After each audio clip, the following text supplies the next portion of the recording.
Shalom Bracha, and welcome once again to Mitzvah of the Week, brought to you by Parasha Study Plus, a division of Tanakh study. This week we have a double header, Parashiot Behar Behukotai, and we will be discussing Ona'at Mamon. Ona'at Mamon means causing somebody pain with their money. And literally speaking, we're talking about overcharging somebody for a product that he or she purchases. This is governed by the Torah, and it is the subject of much literature in Masechtot such as Bava Metzia, which is the main place where we find this. Let's go to the videotape and let's see the slides of this week's parasha.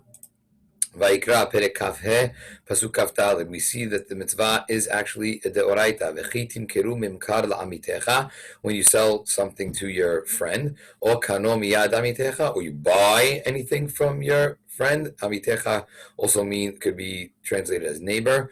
Al tonu ish et echav, et achiv. A person you shall not wrong the other person. Tonu also could literally mean to cause pain, suffering, or torture to your friend. Now, again, so we see it, something to highlight and to pay attention to is it applies to a person when they sell or when they buy, which the Torah Shebe'al Peh, which is going to delve into more. Bottom line, when there's a transaction, the parties cannot wrong each other when there is a monetary transaction going through. Let's take a look at Sefer HaChinuch. What is the reason for this command of the Torah? It's very basic. Kihu davar she'asechel me'ayid alav. This is something that our own intellect can testify is correct. Right? If it was not written, it should have been written. Meaning that's a phrase that Hazal used to say, look, this is something that we would have known intuitively. And of course the Torah wrote it, but it didn't have to be written. A person is not allowed to take the money of somebody else through lies and deceit. Right?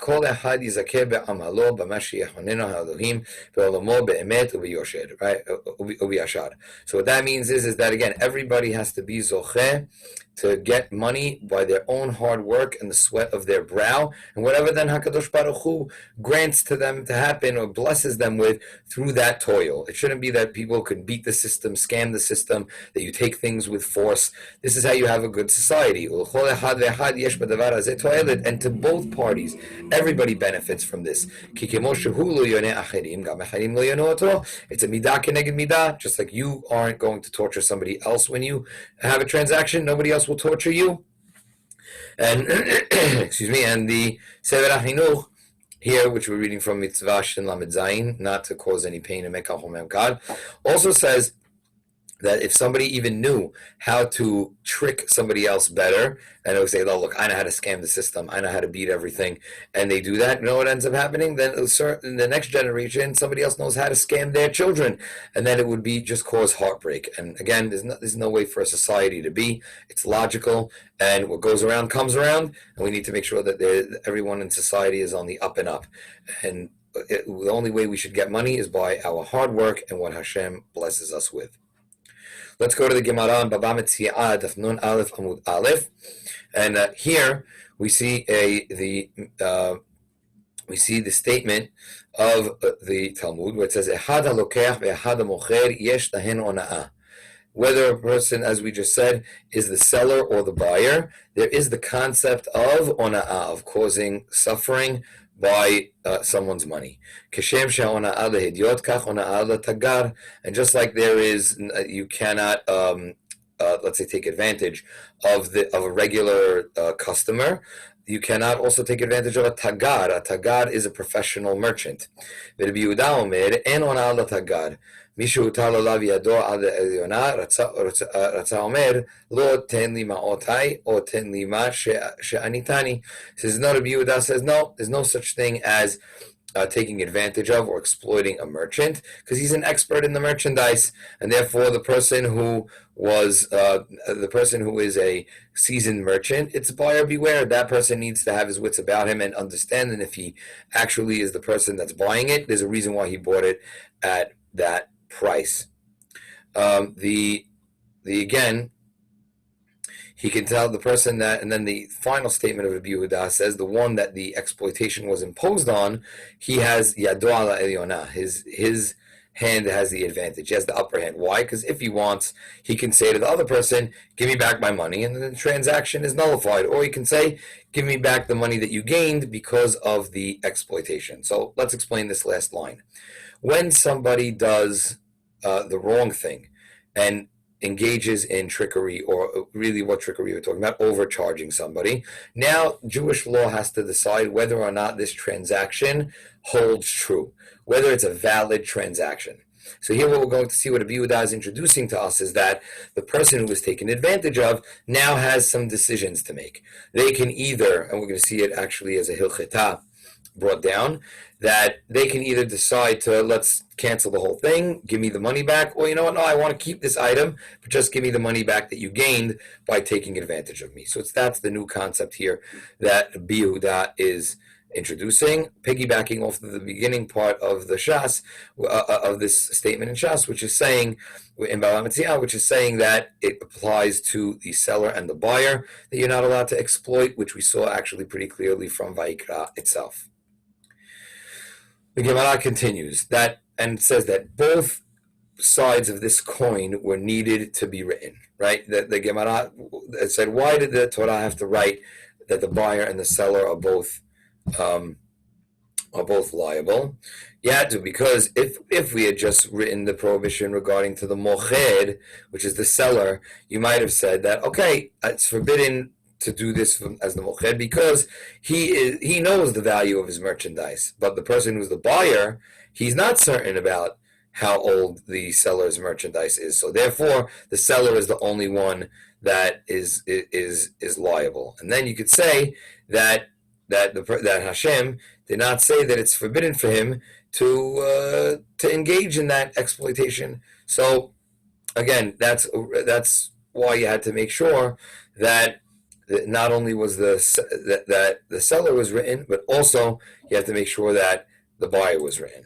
And now in the next slide, you see the Gemara continues. It says, no, if the Torah had only written the prohibition against the koneh, which is the buyer, we say, oh, you know why it's forbidden for him? Because he's the guy that actually gets the item and he benefits. So then what's the person going to say? The person's going to say, oh, if you bought that item, you got something, you got an item for himself, but the seller is out for the loss. But the seller is the one, he's able to engage in Ona'at Mamon. So had only one been written without the other, you would have said, the reason why only this person is forbidden from the Torah to engage in this lo tonu, this suffering, or this / trickery, is because the other person is the one that gets the gain. No, we don't care. Whoever has the gain, whether it's the koneh or it's the moched, the buyer or the seller, they are liable to this sin of Ona'at Devarim. Ona'at Mamon. I keep saying Ona'at Devarim we spoke about before, which means, let's say, torturing somebody with their words. Here, Ona'at Mamon is with money, so I apologize. Ha'ona'ana Bava Metzia Daf Mem Tet Amud Bet, in the Mishnah over there, says, and this is commonly misinterpreted, how much is Ona'ah? What is considered overcharging somebody? What is considered taking advantage? Ha'ona'ah arba'a kesef me'esrim ve'arba'a kesef lesela shetut lamekah. So what does it mean? This means that let's say something costs $24, the max that you can go up is the $4. So meaning, what does that mean? At the end of the day, the item is original price, let's say, was $20, what everybody makes on it. After profit, after walking away with money, they charge you for this item, let's say $20. Now, how much can I add on?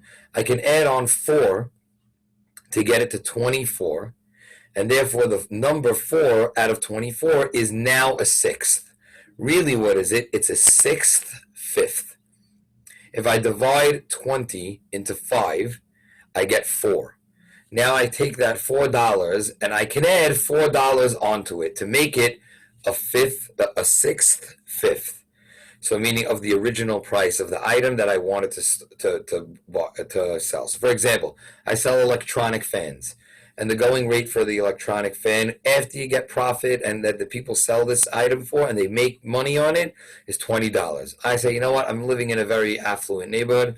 I want to charge $30. So you're going way over. You're going 50% above what the person you're adding $10 onto it, what normally would be sold at $20 all in with all the profit. Here I can go to 24 on something that's 20 because that comes out to a fifth. It's a fifth of the item, and then I add it on. You can add it on, and you can sell that item for $24. That's what it means, right? If you say that it's a sixth, it's going to come out to a little bit less. A sixth of 20 is less than 4. It doesn't break down evenly, but then you can only charge that above what the value is. But really, you can charge a fifth. At the end of the day, it divides up evenly into 6, and that is what is called a shetut lamekach, 1/6 of the total transaction, which you get to as a fifth. I hope everybody likes math. Get out your pen and paper, rewind if you need to do that again. That's number one thing that the Mishnah teaches us. That's the number, a sixth, right? Which is really a fifth over the price of making money. And then the Mishnah says, Ad matai mutar la'achzir. And now when can a person say, wait, I got scammed? When can I reverse the transaction? What are the limits? Ad kedesh yera'el tagar o lekrovo. Until he can go to an expert and say, look, you see this fan that I bought? I paid $24 for it. Is that fair? He's like, it's a little high, but nothing crazy. Okay, fine. If he goes and says, wow, $24, no, this thing costs $2, then, but I went to the merchant that I know, and then he told me that I was wrong, then I can go back. How long does that take? It's going to vary by item, which we'll see in further slides. Or the kirovo, or he can go back and show his family. Wow, look at this fan that I got. I paid it only $24. And then his wife says, you crazy? What do you mean? I saw it on sale the other day for $10. You got to take it back. He's taking advantage of you. Again, how much time is that? Sometimes it could be a few hours. It depends on the item, and it depends on what's going on in the person's life, as we will see. But again, that is another key thing. 2 things from this Mishnah. Number 1, the amount of overcharging is a fifth, and how much time do you have to renege on the transaction once you've been taken advantage of? It is only until you can go show it to somebody, either the merchant or a family member, that can teach you and educate you. Past that amount of time, we assume that you're okay with it, and we are not reversing. Very interesting continuation of this Gemara. Rabbi Tarfon belod. Rabbi Tarfon he was residing, where was he in charge of all of his psakim? In Lod, which is a city. Ona'at, shemona kesef me'esrim ve'arba kesef tasela shlish lamekach. He says, no, take out of 24, let's say if I want to charge 24, then I could do a third. I could take a third on top of it, which is now 8. Much more than let's say a sixth, and then make it let be a third on top of it. So now instead of charging that amount of money, now I can add 8 onto the price instead of just adding 4. Wow, they was so happy. All of the merchants of Lud were so happy. Look, I could sell things now. I could add 8, a shlish of the mekach, onto the item. He says, Amar lahem, kol hayom mutar lachzor, right? Meaning, kol hayom, meaning he says, but it comes with a caveat.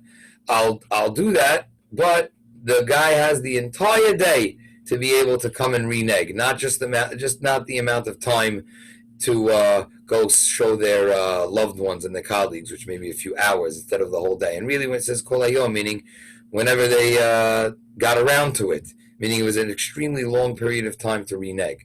So Amrulo Yaniach Lanu Rabbi Tarfon Mimkomenu Bechazdu Divrei Chachamim. He said, no. We want to, most of the time, if we're overcharging or we're charging a little too much, we want the person to have the buyer to have as little time as possible to renege. So we'd rather charge a little less, more over the price, and give the people less time. And they reverted back to the words of the Chachamim. So it ends up still being the 6th that we said, and not the 3rd.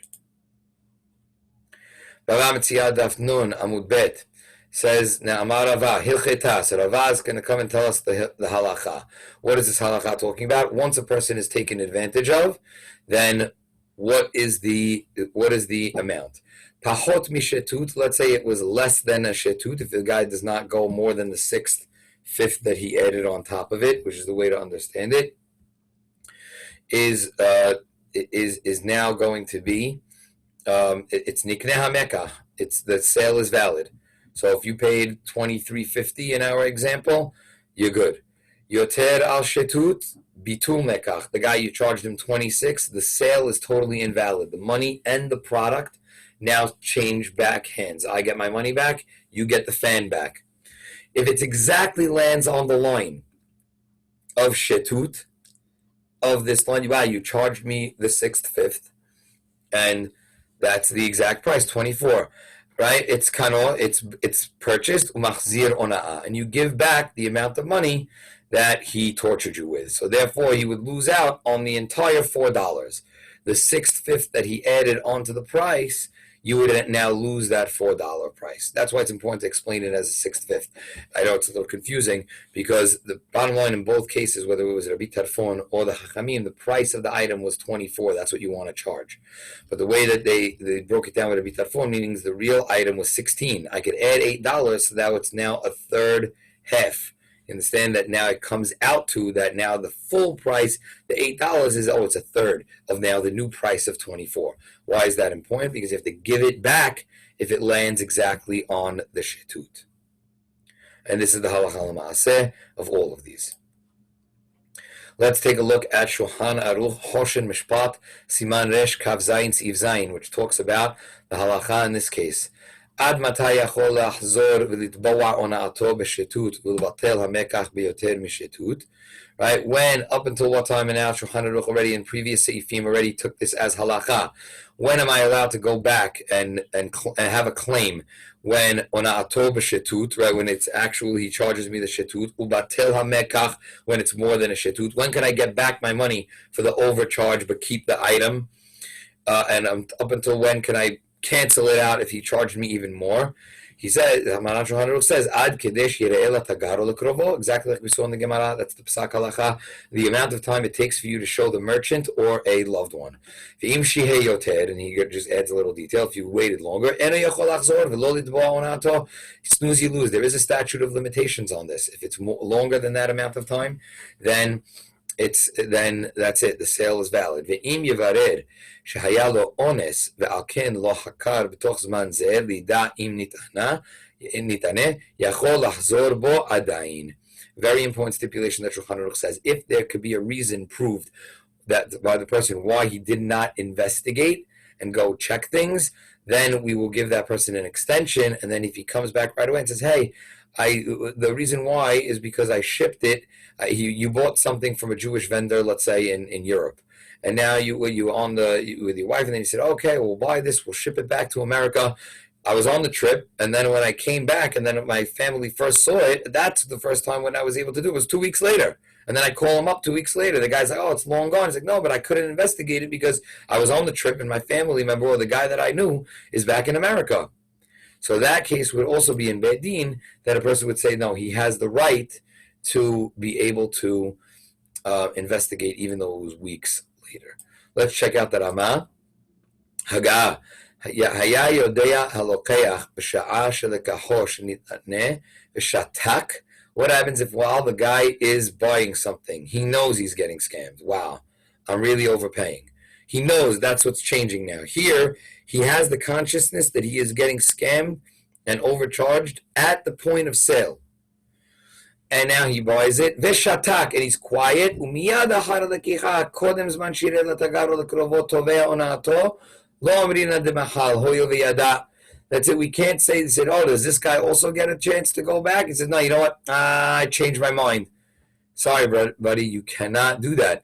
Once you had in your mind, you understood the ramifications, you understood what was happening, you understood that he was overcharging, and you put down the money and the transaction was valid. Even if after that, a half hour later, you went to a falafel stand and your brother-in-law saw you, he's like, wow, you really bounced that much for that toleh set in the shuk? You really got rocked on that one. But what do you mean? I knew that I was getting rocked, but I still paid for it. Now he has a change of heart because of what the person says? No, that's not what we're talking about. We only talk about issues where the person at the point of sale, he had no idea he was getting taken advantage of, and then he realizes it later. That's the case that we are in fact dealing with. The Sefer HaChinuch comes back and says a very important fact based on the Gemara and Kiddushin that we need to know. This is all talking about price. But if somebody is going to become defrauded or overcharged based on the measure, the size, or the integrity of the item, that you can go back with le'olam va'ed. So let's see. V'teda, no. This is again a mitzvah shin lamed zayin sefer HaChinuch. Shekol inyanei ha'ona'ah ne'emru b'shovi ha'chefetz. All of these things about Ona'at, Mamon, are talking about equal products, meaning I bought a jar of 16 ounces of water or of wine, and now I'm comparing it to the other 16-ounce bottles in the marketplace. If they were overcharging me more than the sixth-fifth, more than the shetut, that is a problem, and all the laws that we just said apply. We said, כגון שמאחר שווה 6 ב-5 או שווה 5 ב-6 וכיוצא בזה, אבל המענה במידתו של חפץ, באורכו, ברוחבו, בעוביו או במשקלו, אפילו דבר מועט, חוזר. But if the person ends up found that cheating, wow, you sold me 16 ounces of wine, but I opened it up and I measured it, I saw you took some out. There's only 15 ounces. There's no such thing as statute of limitations. You return it. No questions asked. I thought about it. I didn't, because there a person is mamash cheating you. And the other way, it's Ona'at Mamon. He's trying to make an extra buck. All right, I put the product you see is what you got, but I put it for an extra $2. You decided to pay it. No, all the laws that we said. But if all of a sudden a person thought that they were getting, the orange T-shirt, and when they opened it up, you sold them the green T-shirt, you could take that back right away. That's what it means, be'orko, in its length, in its rochbo, in its width, its thickness, its weight, any of those things. Mamash chozer. Where's the proof? V'hainu da'amar Rava in Kiddushin men bet bet, as Sefer HaChinuch quotes, kol davar shebemidah v'shebemishkal v'shebeminyan afilu pachot mikidei ona'ah chozer. Even if the guy was less than even the amount of ona'ah that qualifies as causing somebody pain with money, you must give it back. And it makes logical sense because it's really a totally different item. Sefer HaChinuch continues in Mitzvah Shin Lamed Zayin and says, let's say there's a merchant who wants to make sure that he's saved from all of these things. He can say, say, look, I'm a high margin vendor. This is how I'm selling it. I know that it's like that. Do you want it or not? And if he buys it, he can't come back and he can't claim anything. Right? He says, and he can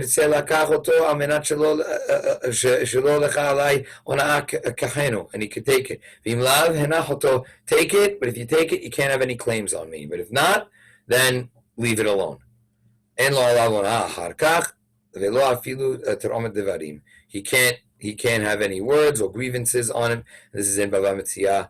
Nun Aleph Bet. I don't know practically anybody who would do this, but it's just interesting to know. Again, it has to be a state of consciousness, and honesty is really the key thing that we're going for in these cases. Just wanted to throw this in on the last slide, which is very important, is that there are two things that are very important that where Ona'at doesn't apply. One, this is in Shulchan Aruch Mishpat Siman Resh Kav Zayin. Seifim Kaf Gimel and Kav Zayin. Let's do Kaf Gimel first. Baal habayit hamocher et kelei tashmisho ve'ina et halokeach en bo din ona'ah. A person, all that we're talking about is talking about a merchant who's selling his goods outside of his store, and it's clear and obvious that he's selling it to the public as this is his parnasa. He is a trader. If I want to come into somebody's house, he's Baal habayit, and he has his father was a rabbi, and he has his father's tefillin. There is no market value on that. He's a Baal habayit. It's a private enterprise. You want to buy something from somebody, the guy could say $2 million. Well, Rabbi Ona'ah, he's overcharging me. What's the best pair of tefillin in the world is $2,000, $3,000, $2 million? It's the rabbi's tefillin. He's a Baal habayit. He's not doing this for money. This is one of his own prized possessions. This is something that a person is able to then charge whatever he wants. There's no such thing as ona'at with the Baal bayit. very interesting nidon. Would this apply to, let's say, memorabilia, baseball cards, things with sentimental value? Even though there's a huge market with Sotheby's and other merchants, etc., and there could be a fair market value, these are privately collected items. So privately collected items, it would be considered Baal Habayit, not necessarily a Tagar. So how could a painting go for millions of dollars? The fair market value? No. There's, first of all, fair market value, it's a Hashub painter. Now, even above that, now, okay, so he can't go more than a sixth, fifth.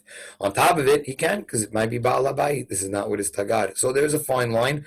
Ask your local rabbi about if you're in the memorabilia business, how to view that. But yes, Baal Habayit guy comes into a garage sale and he's selling, oh, this was my grandma's pendant, $50. You want it? Take it or leave it. No such thing as Ona'at. Now in Kav Zayin, which is very important, we want to focus on one of the things in this list. Elu devarim she'en lahem ona'ah. There are things that you can sell, barter, or trade that do not have the restrictions of ona'ah and overcharging. Ha'avadim, the slave shtarot contracts, or let's say notes that have money in them that will have value. Ve'akarkaot. Karkaot is the key one I want to talk about. Property. Ve'hekdeshot, things that actually were consecrated. Afilu machar shaveh 1,000 b'dinar, or shaveh dinar ba'elef, en behem ona'ah. No matter what, there's no such thing as the ona'ah. Now, why? Karka, land, is something that a person always wants to have. And sometimes, even if they want to overcharge you now, there's so much potential and it's always something in your hand that it's always better for that person to have the land than to have the money. That's the one that I really wanted to highlight.